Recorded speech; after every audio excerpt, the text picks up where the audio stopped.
Welcome to the Superheroes Everyday Podcast. I'm Danny Horn. I'm here with Ryan Steens of the Signal Watch Podcast. Hey, Ryan. Hello. And we are talking about Act 3 of 2013's Man of Steel. If it's been a minute since you've listened to Act 2, this is the sit rep. Hey, everybody. I'm from another planet.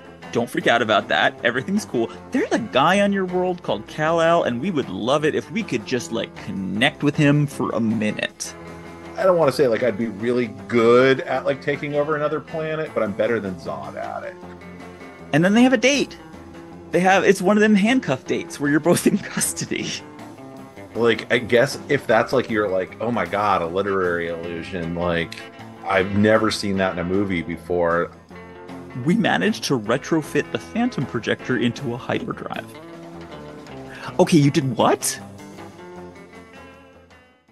All right, and now we get into Act 3, which is just, it's fight-a-palooza from here on.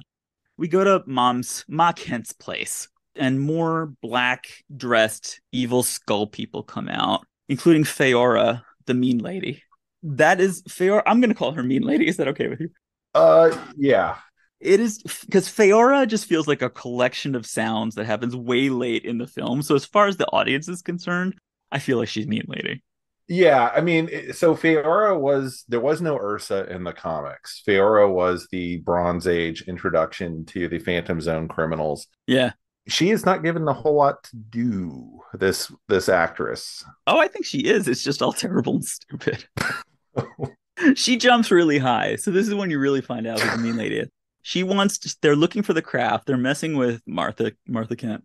And she jumps really high and smashes through the roof of the barn, which is unnecessary. And she doesn't find what she's looking for. So she jumps again and breaks more of the roof. And then Zod throws a truck at the house. Asshole. They're all asshole. And the thing I like is this is the point where they put on the really crazy outfits. It's Zod and Feora. They are wearing outfits that are absolutely slathered in pointless little black doodads all over their body, little horns and claws and spikes and tire treads. And Zod, you can tell he's the most important because he has the most opulent black spiny outfit with just 100 little spiky, etc. Yeah, initially I want to say oh, where did they get those? I'm well, they did go to 1,000 planets. I guess they cobbled some shit took together. The worst. They found the ones that had the worst fashion sense. They're threatening Martha, and this is actually the first, I think, truly objectionable thing in the whole movie. Superman comes in and he grabs Zod, and they're flying, and they're going through cornfields, and he's hitting him. He's like, "You think you can frighten my mother?" And then they crash through a gas station. Mm-hmm. Superman is in charge of the velocity right now. They crash through a gas station and the gas pumps explode and people die. Mm-hmm. You see a car flying through the air. Superman. Yeah. You can fly. You can fly. You could beat up somebody in the air. You're also in the middle of Kansas, which is cornfields in every direction. Why did you head for the population center? So Act 3 is where the movie just becomes unbearable. There's another 52 minutes in this movie. It is all going to be destroying buildings and killing people, but you never for a moment are supposed to be concerned about any of the thousands of dead people that are just piling up off screen. Superman doesn't care. And more importantly, the movie does not care. It was an interesting, one, to see this in a Superman movie where this was not a concern to our Superman of the film.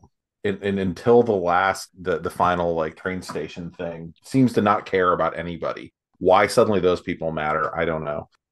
But what happens in Smallville? Smallville is one, he's leveling his hometown. Yeah. That is where he's from. He went to school with these people. Yeah. Yeah. But right now what's happening is Zod takes off his little face protector. I don't understand why this is a problem. That he can hear everything. But a thing that is bizarre, if they take off the face protector, then they get powers. But clearly you already have powers.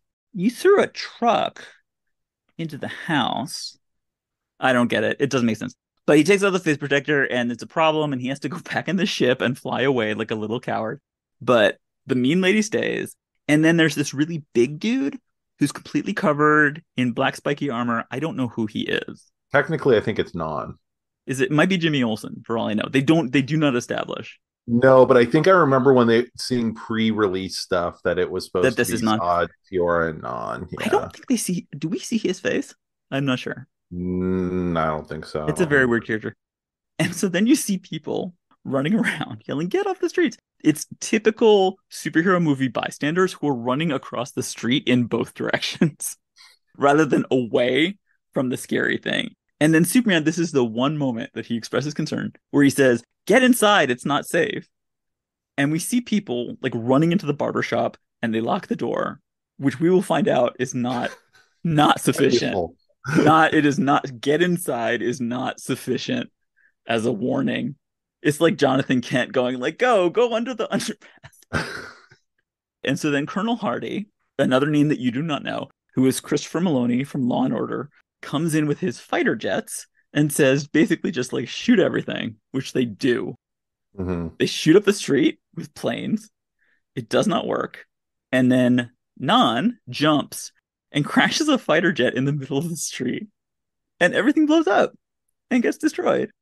It's only blown up in the long shot. Whenever they cut to close-ups of the characters, the street is fine. Yeah, I know all of this. There's a lot of stuff that's going to happen to Smallville. It all happens in the same street. Like there's Yeah. multiple fighter jets crash and helicopters crash. And they all somehow manage to get to the same street, which I love. And I agree. This is the hard thing for me. I agree that watching fighter jets blow up is fun. Like, go ahead, drop fighter jets on people. That's okay. Yeah, especially I mean, I'm a little bit of a military aviation buff. Seeing A-10s show up that Mhm. are tank killers and see them do their thing was thrilling. Yeah, I enjoyed it. but weird about the people. So the mean lady comes and she's going to get the other fighter jet, and Superman flies and grabs her, which is good. But then they slam into an IHOP, which is full of people. And Yes. here's where Superman sees his childhood friend Pete Ross, possibly the only person who was ever nice to him. He does not seem to have any feelings. There's no expression on his face. He has no feelings about that at all. He just looks at him. The mean lady looks at Superman and says, "You are weak, son of Ale," and he hits her. And there are still people sitting in the booths Yeah. trying to have breakfast. I've been to IHOP. It is not that good. People of Smallville. This is my message to the people of Smallville. Rudy Tooty Fresh and Fruity is not worth risking your life and the lives of those you love. There is more to life than breakfast, y'all. If you know the Superman movies, it's so hard not to be distracted by the fact that product placement was so heavily featured in Superman 1 and 2. Yeah. And then this is where it loops back of like, Yeah. oh, I guess IHOP was the sponsor. They were really a sponsor. Superman was going to like fight Feora in an In an IHOP. IHOP. Like, how much money exchanged hands for that to occur? That's such a weird product placement, though, because it's like, come to IHOP and die. Yeah. You will be accidentally murdered while you're having your pancakes. But the weird thing is, like, we see zero. This is the thing that I think is insane about superhero movies. There is no blood because this is a movie for kids. Apparently, I don't know what they're learning, but you never ever see blood or dead bodies, and so you just see like restaurants laid to waste, but you do not see like the dead waitress who is obviously right off camera. It's not just positioning it to be PG-13, it's positioning it so Snyder is left off the hook. Yeah. And gets to say, oh, everybody wants to see this kind of stuff on screen. Which we kind of do.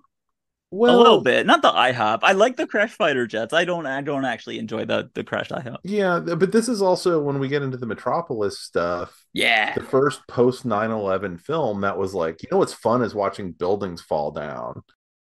This right now, I have a little rant, if you don't mind, along with all of my other rants that I've By all done. means, sir. The thing happens that ruins Zack Snyder movies because Feora says something that I think that Zack Snyder actually believes. She says, "The fact that you possess a sense of morality and we do not gives us an evolutionary advantage. And if history has proven anything, throw him through a wall, it is that evolution always wins." That is utterly meaningless. It is not what evolution means. But the sad thing, I think that is how Zack Snyder actually sees the world. This is the People are afraid of what they don't understand. This is like the big lie of this movie. I'll say we paused watching this film at that point to discuss that line and this exact topic. Like we didn't pause the movie any other time. I said, I hope Danny uses this as his like coda to the film, There you or go. his like, here's the moral of the film. Yeah. And so the weird thing is, like, I know that it's the villain saying it. So you could Mm-hmm. make the case that Snyder says, like, no, that's a villain thing. Yeah. But there is no alternative worldview. It's a meaningless phrase. And to say that in a genetically engineered, that's not even what evolution means. I think that the idea is that physical strength and violence and ruthlessness is an advantage. It is actually the only advantage. And that being a psychopath and not caring about people is the only logical course to take if you want to win. And winning is the only thing that matters.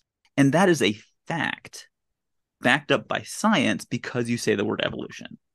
Ruthlessness runs the world. It's a very Andrew Tate view of the world. And demonstrably untrue. Superman doesn't win because like a sense of morality is an advantage or because human society is built on cooperation. In the end, he wins because he's physically stronger. And I think that that's what people are responding to in these movies. Like the Snyder people. I'm so sorry because there's probably some listening. So I'm just gonna whisper it. Let me lean in. Problem with Snyder people is that they agree that power is everything, that winning is everything. And the way to express that is to denigrate and mistreat other people because you can't win unless somebody else loses, and that is evolution. I mean, it's a really interesting thing to point out that way, given the approach on social media and the harassment of everybody involved with the entire run of films. Yeah. Oh, yeah. No, if you look at the way that people behave, absolutely, it is ruthlessness and rudeness and all of that stuff is the way to do it. And you don't even need to say that's not Superman. Like, take Superman out of the equation. It's still a terrible thing to believe and to express artistically. And it's not even correct. Like you were saying, like strong, ruthless people do not make the world. Cooperation makes the world. And ruthlessness, Andrew Tate shit, is a parasite that just takes advantage of everybody else's cooperation. It doesn't build anything. It just lives off everybody else building things. Yeah, and eventually that's why those people get usually, when you're lucky, get taken down. Oh yeah, like really ruthless people like that. Like they can succeed for a while, but they usually get taken down because they end up doing something illegal or something so hateful and nobody likes them. So yeah, they end up in a Romanian prison, thank God. Even if you were going to make a case that Zack Snyder himself does not actually believe that because he's putting that into the mouth of a villain, I believe that the folks who are big fans of this movie and the Snyderverse, that they actually do believe that. I don't disagree. I mean, I'm sure there's some nuance in there, but the spill out, not starting with this film, but certainly with Batman versus Superman, because I don't really remember much on social media about this film other than people like, what? I liked it. It's a good movie, guys. Yeah, I mean, that was pretty much it. But I don't think those people were aware of how hateful they seemed. And so when Warner Brothers in this moment of desperation capitulated and said, let's do the 4-hour cut of Justice League, how everybody just like, oh my God, do you not understand what you're doing? Like you're satisfying this small group of people. The worst people in the world. Yeah. And yeah, it was. I'm sorry, they're not the worst people in the world because they weren't NFT people who are actually the worst people in the world. But they're clearly in second place. Like Snyder people are clearly in second place. There is more punching. Punch. And then Superman remembers that he has heat vision. So he uses that. He probably should have thought of that while there was still like a functional Sears in town. But this is the problem. I wrote about this with Superman too. This is the problem with indestructible people having a fight is you can do whatever you want. And at the end of it, that person is still totally fine. So this sequence could go on literally forever. So in like Superman 2, they have the big battle in Metropolis where they beat each other with flagpoles and throw people into trucks and neon signs and stuff. There's like a 15-minute fight sequence. And then they fly to the Fortress of Solitude and everyone is exactly the same as when you started. Like just hitting them doesn't do anything. So the army comes in helicopters and they're just shooting. A guy falls out of his helicopter. This is the one guy who isn't Lois Lane that Superman saves. He must be in love with this guy. This is the only thing I like. Superman actually, there are two loves of his life. One of them is Lois Lane. The other one is this random dude who falls out of a helicopter. He catches him and puts him on the ground and says, "Are you okay?" And I'm like, "Oh my God, they're gonna kiss." That's the only thing. That's I don't know why. And so, like, of all of the people in Smallville that he went to school with, the one person who he really cares about and wants to save is a soldier who's in a helicopter that's shooting at the town. Yeah. Then they give that character a couple of other lines, but Does he have because he lines? looks like yeah, he looks like every other soldier. When you get the lines, I was like, oh, that's the guy. Because he's kind of like not quite framed in the middle when he says his line. I was like, that's the guy he saved. Okay. Who he's in love with? Yeah. The Colonel, Christopher Maloney, the Law and Order guy, shooting at the mean lady with a machine gun. This is the greatest thing in the world, and it doesn't work. And he puts the machine gun down, and he pulls out a handgun, and he shoots her. Bang, bang, bang, bang, bang. It does nothing. So he pulls out a knife. He pulls out a big knife, which is incredible. And then this is the amazing moment. She pulls out a knife. Now it's a knife fight for some reason. And she looks at him and she says, "A good death is its own reward." But this is a terrible, pointless death. So I have no idea why that came up. It's the same woman who we just saw. And I thought this was actually, there's some things in this movie I think it does really interestingly because I'd never Mm-hmm. seen it before. And of kind of how the powers work and how they are visualized on Yeah. screen. And certainly Feora doing the thing where it almost looks like she's jump cutting from like person to person. She's just punching into the Yeah. air. Yeah. That was cool. Why she decides she's got a knife fight this guy he was just shooting at her? Don't know. I don't know. So she says to Superman, "You will not win. For every one that you save, we will kill a million more." So they're going to kill a million people for every time Superman saves one person. So it's pretty lucky he hardly saves anybody. The math works out actually by the Yeah, end of it. they don't need to. He only saves two people, and probably about 2 million people die. So more planes fall down. So this is a thing that I'm going to do right now. More planes fall down and they explode on the same street in Smallville. How you can have like this many fighter jets explode on Main Street and still have any kind of functioning small business community. So this is the thing I'm going to do. It is important for us to do. I want to do a quick look at what Smallville has lost. 7-Eleven's gone. Gas Mm-hmm. station's gone. Blew up. That was the first thing to go. We see Yeah. a greeting card store, Village Barn, carpets and rugs. Like these are early on when they're like locking themselves into places. Men's hairstyling, gone. Men in Smallville are going to have to cut their own hair. There's a tavern with a Budweiser sign. There's a really big farm supplies and tractors place. So this is not going to be good for the farming sector. There's a coffee shop called the Hydrant. There's the High Noon Saloon. There's Bud's Garage and Service Station, which does not go well. I feel like somebody needs to acknowledge what we have lost in the Smallville business district, and they're not doing it in the movie. So it's going to be me. There's a Chinese restaurant called the Peking Inn, which is right next to where the fire jet goes down. And there's the IHOP, as we know. There's Smallville's Best Pizza, so we're losing all the cuisine. There's Payne's Toys and Clothes. There's an optometrist. And then Sears is just done. Like things happen to that Sears that shouldn't happen to anybody. So people in Smallville who want a pizza are going to have to get used to driving over to Clivesdale for the foreseeable. Like that's all there is to it.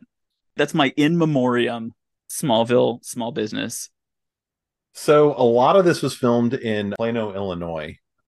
But that town then, much to the chagrin of Metropolis, Illinois, has now claimed itself as the home of Superman.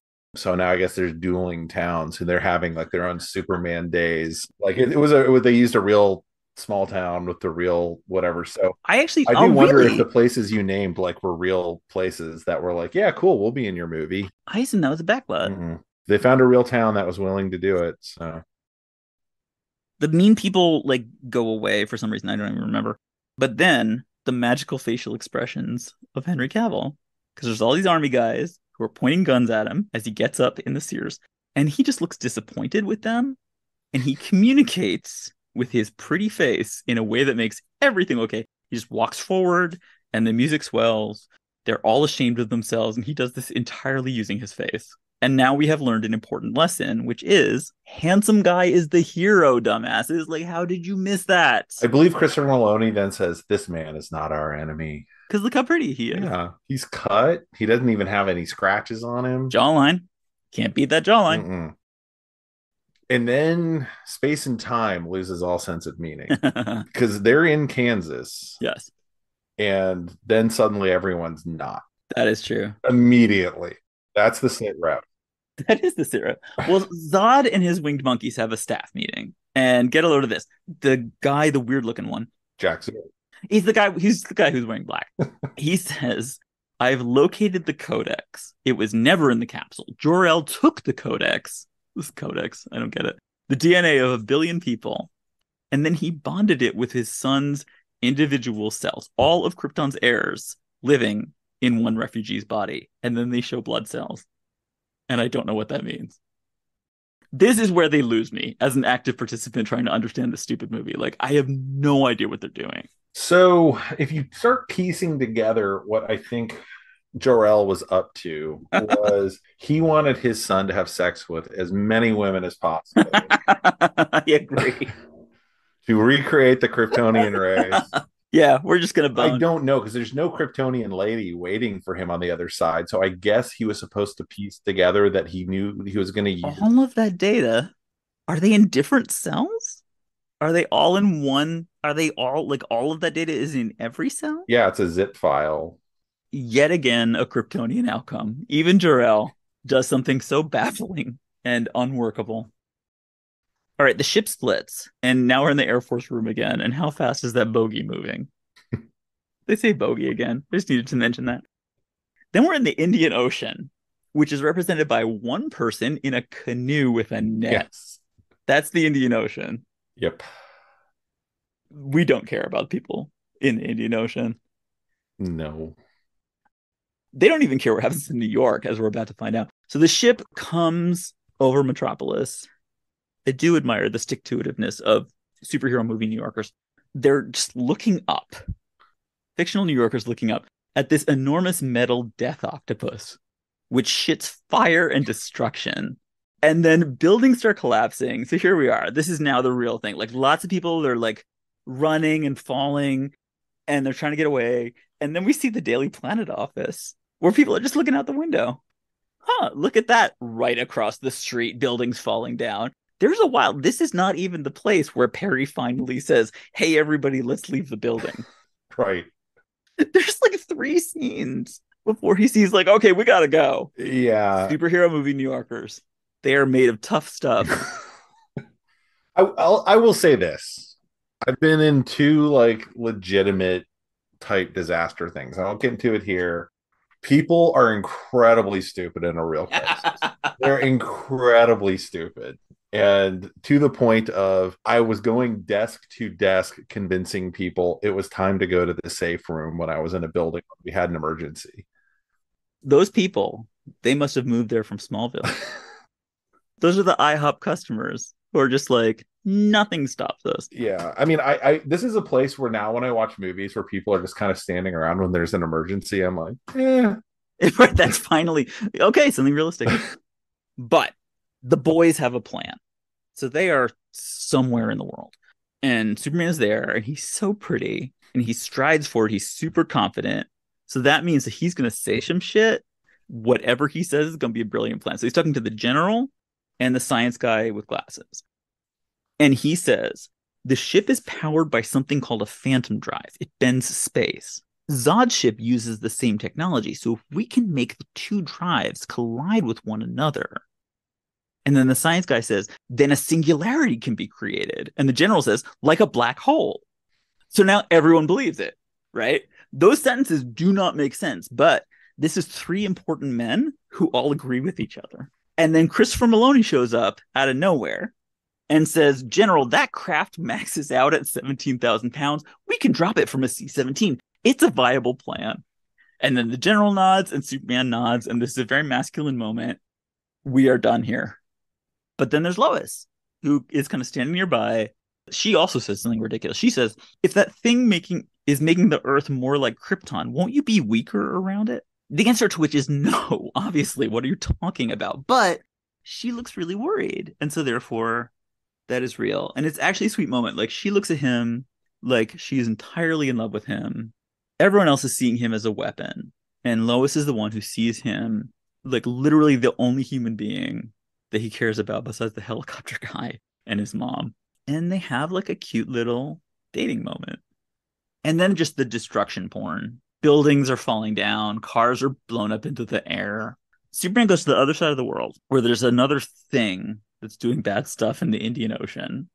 And a giant flying metal snake comes out for some reason, who has just had a very well received supporting role in the Avengers. He's being typecast, which is a shame because there aren't enough good roles in Hollywood for giant flying metal snakes. This movie says at the climactic battle, we're going to take Superman, put him on the other side of the planet, and have him fight a washing machine. Scary washing machine, though. Yeah, Very I mean, so it scary gives washing everybody machine. in Metropolis something to do. It gives him something to do. But like Superman's by himself, he's not commenting. No one's bearing witness to his miraculous activity, but the guy in the boat, I guess.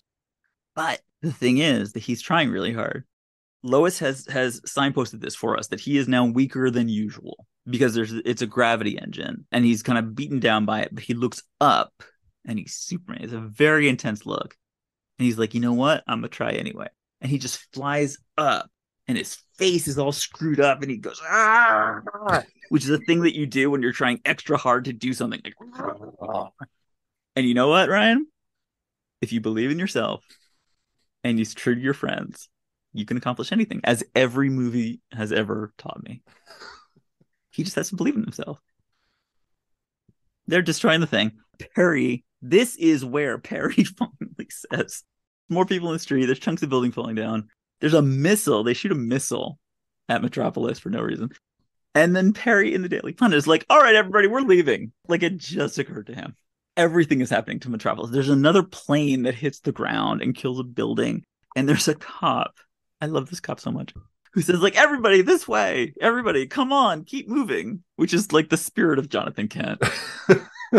What service are you providing, sir? It's the same thing as when the villain in a movie has like the good guy's getting away and his henchmen around him and he goes, get him. Yes. Yeah, there's everybody come on, keep moving. There's get him, and then there's drive. More buildings fall down. Okay, all of a sudden, I can't believe that I did not realize that this was Jenny Olsen. Because as far as I was concerned, she just gets a character name all of a sudden. And she is the most important person in Metropolis. Yeah. I don't know how that happens. It's so bizarre. She gets trapped under some loose architecture. She's the only person who is trapped or injured. There's not like literally a million people. Yeah. Dying in the street. Dying everywhere. It's just Jenny. And like something blows up. We're still worried about Jenny. Like there's a nuclear explosion in the middle of the Indian Ocean, but we are trying to get Jenny out. We got to get Jenny out. Lois is on a plane with the science guy, with the law and order guy. They open up a door. They've got Superman's crib. Lois is trying to put the USB drive in and it won't go in. And they're like, what's it supposed to do? And she's like, it's supposed to go in all the way. And the science guy is like, let me take a look. It's obvious that all you need to do is just put your hand on it and push it all the way in. It takes 3 minutes for them to actually do that. Lois, and so the cargo bay door is open. She's next to this open door. So I don't know if there's something that people do, like standing cargo bays with the door open. I would advise some kind of seatbelt system. I think the answer is yes, they do, in fact, throw crap out of the back of those airplanes. Did people just stand there? Yeah. Yeah, I think so, because they're not going anywhere. The plane's just going in a straight line. But why don't they go flying? Why don't they go flying out the door? Because that's not how momentum works. Okay. I don't understand the science of it. Well, it's the same reason you don't go flying out like to the back of the plane when you stand up to go walk to the back to go pee. Right, but there's not a big hole in the back of the plane. It doesn't create a vacuum per se after the door initially opens. You know what? What? I believe you. If it was me, I'd still put like a little strap to hold on to. That's what I would do. Assume that they probably, after losing a few dudes, they probably they probably thought of something. Yeah. But Lois is just standing there. So now we're done. Superman gets into Zod's ship with his burning red hot eyes. And Zod says, if you destroy this ship, you destroy Krypton, which is like, good. Thank you. So he starts burning things up with his eyes, and the ship falls apart, which all drops on New York. There's more buildings and destruction and skyscrapers, and there's like Jenny is still standing I there. was horrified watching this the first time. Just absolutely, like the first time I get to see Metropolis on the big screen in Yeah. decades. And all we do is drop shit on it. They fucking leveled it, man. Like I was like, there's not a story you tell after this where Superman is not, you are directly connected and responsible for why these aliens came here and leveled a city, where Superman has, like you said, he doesn't save any cats. He doesn't bring a boat to the police station. He doesn't stop a cat burglar. There's a million things he does in Superman the movie where you go, the people know who he is. And he's a hero. He's a person who does good in the Yeah. world, as opposed to throw people through a 7-Eleven. In order for any of this to matter, Superman has to have done other things to earn people's trust. Oh, he absolutely does not do that. No. And so he should be seen as absolutely a monster for every other movie after this. So Midtown is a smoking crater. It is not. It is Lover's Lane. It has, well, no. There's so Jenny and Perry and Steve Lombard are standing there. No other people. Nope. There are no other people in the world. Well, they are. They're all atomized. Yeah, they're under rubble who we don't care about. There's people trapped under wreckage everywhere. Skyscrapers are in shambles. And he catches Lois, one of the two people he cares about, including the helicopter guy. And they kiss. And they kiss. On the smoking corpses On of the smoking corpses. 100,000 people. You're right. You're drowning in skulls, in human skulls. It's an absolutely, in my mind, disgusting scene. I gotta say, I like it. I like it. This is like if you had a movie about the Battle of the Bulge, and at the Yeah. end you had like the hero making out with somebody at the end, like in front of all of the dead bodies. Like, But not at the end. Near the end. It is Right. near the end. It is not over by a long shot. Not just the rescue of everybody who needs to get rescued right now. No. But Henry Cavill and Amy Adams are adorable, and they're kissing each other, and it's really nice. I like it. I don't care. I don't care about people. I'm a Snyder bro. So Zod is there. All right. So now so I have been signposting this whole time. There's 3 things that I like about Man of Steel. Number 3 is coming up. Zod is still doing monologues. He's like, we could have built a new Krypton. No matter what action I took, no matter how violent or cruel, it's for the greater good of my people, and now I have no people. And Superman's looking at him like, okay, so we're done, right? We're not done. Now he wants to kill all humans. And so they crash into another office building. There's more enjoyable destruction porn.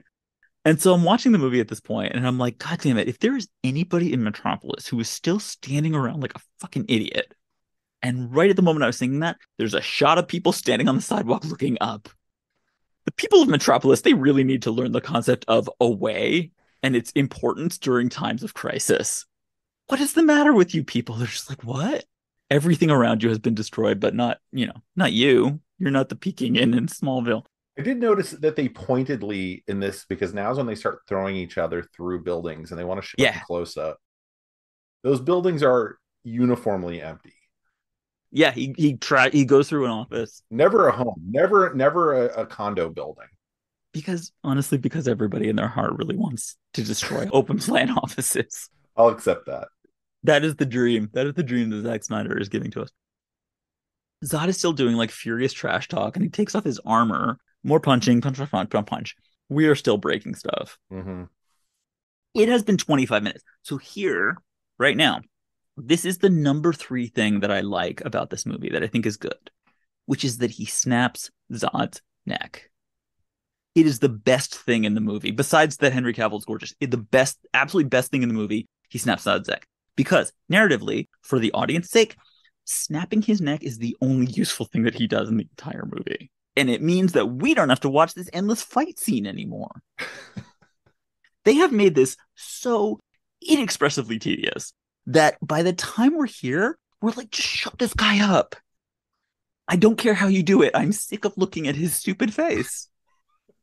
Just snap his fucking neck. And they do. Best scene in the movie. So you've made me reconsider my stance on this. It's great. You desperately want him to do it. It is, in fact, the only option. Well, so here's the thing about fictional characters. Because that's always what the Snyder Bros roll out. He's given no Yeah. other choice. Yeah. I'm like, this is a fictional story. The entire point of Superman is he finds the way.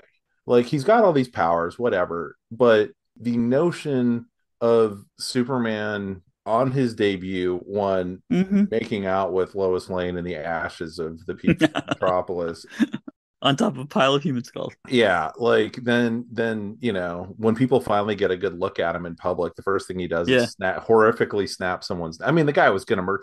I don't know why those five people suddenly fucking matter to Superman. Like, Well, they're Jenny. That's their name. It's Mr. and Mrs. Jenny and their children, Jenny, and Jenny.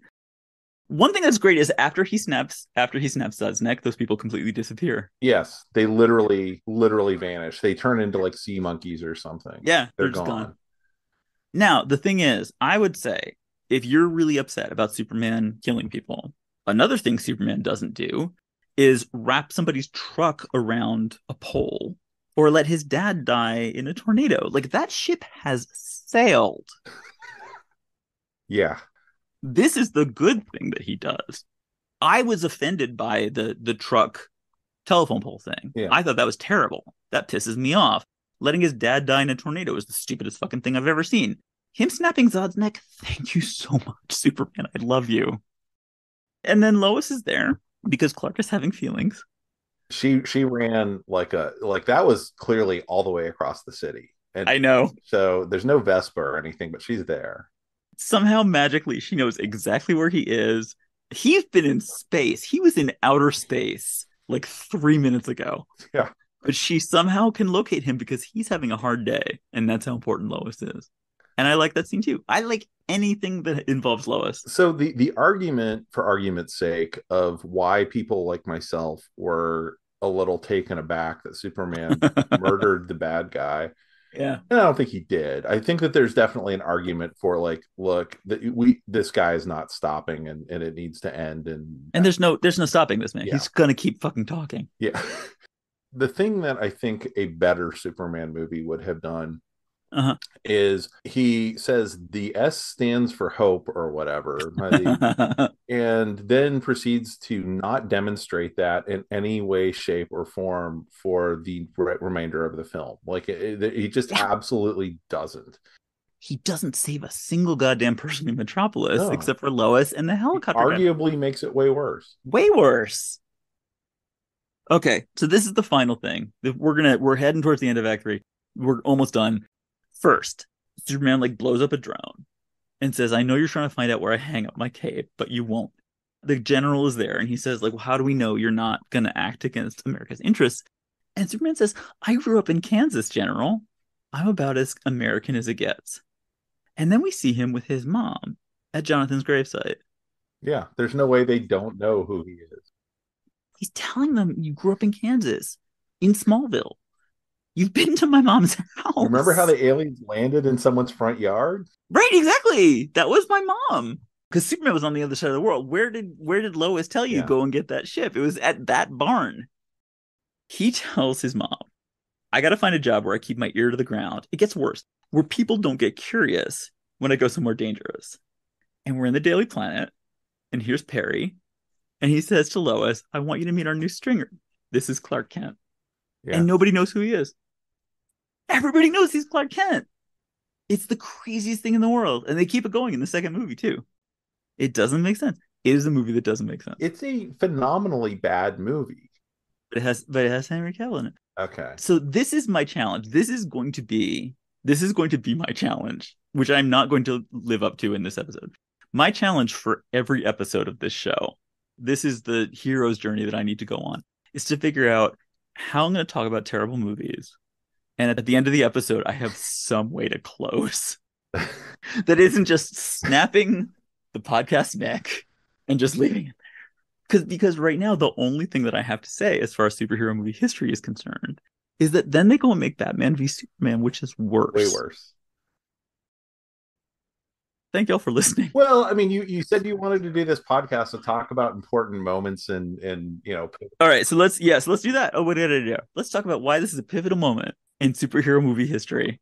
So I mean, one, It destroys the world. it's it created the Snyder Bros, kind of the Yeah, germ of the Snyder Bros, yeah, and was Warner Brothers' attempt to appeal to people. And you knew it in the marketing materials because they were talking about how yeah, Marvel makes superheroes that are all sunshine and roses, and we have realistic heroes when their lineup is freaking Aquaman, Wonder Woman, Superman, and a billionaire who dresses up like a bat. yeah. Marvel is the one that's Yeah, inspiring and positive and funny. yeah. We're gonna do the ones that make you want to kill yourself. Dark, dark time. Literally a dark time. Yeah, I don't really know how Warner Brothers as a company came to those conclusions that led inevitably to what happened with Justice League. I wish I could say it was over. That thanks to James Gunn, they put a stake through the heart of this terrible vision of Superman and the DC superheroes. I fear that is not the case. The Zack Snyder people are still talking. There's literally the hashtag that was trending right before I started talking to Ryan was sell the Zack Snyder Justice League to Netflix. This is the challenge. Okay. Ladies and gentlemen, I am going to attempt in my future podcast to come up with an ending for these episodes. Ryan Steens, thank you so much for coming in and being on my first episode. Thank you everybody who is still listening to this incredibly long podcast. Superheroes Every Day. You can find it at superheroeseveryday.com. And you can find me on Twitter and on Facebook. Thank you so much for listening to the podcast. I'm going to do some more of them and we're going to see how that goes. And Ryan? Yeah, you can find me at signal-watch.com, and that'll probably get you to find everything else. Just look at the tabs on the signal-watch.com. All right. And like a Kryptonian outpost, this episode just falls to ruin. Thank y'all so much. On next week's episode, we're going to talk about the 2011 prequel, X-Men First Class. Here's a taste of what's coming up. It is one of the very few movies in modern times that leaves the question open about whether it's pro-Nazi or anti-Nazi. This movie goes from concentration camp to horny so fast, like unacceptably fast. I used to think about X-Men that partly this was a metaphor for queer people, but watching this film, I'm kind of like, yeah, don't drag me into this mess. I am not an irresponsible, violent Nazi, and y'all need to stop implying that I am. He knows that there is a mutant out there who can manipulate metal, who's very, very angry with him. And he chooses to live in a metal house underwater. And Eric says, I thought I was alone. Everyone keeps saying that constantly throughout the film. It's like a whole group of non-binary people who've never used TikTok. So get excited for that. I will see you all soon. Love you. Bye.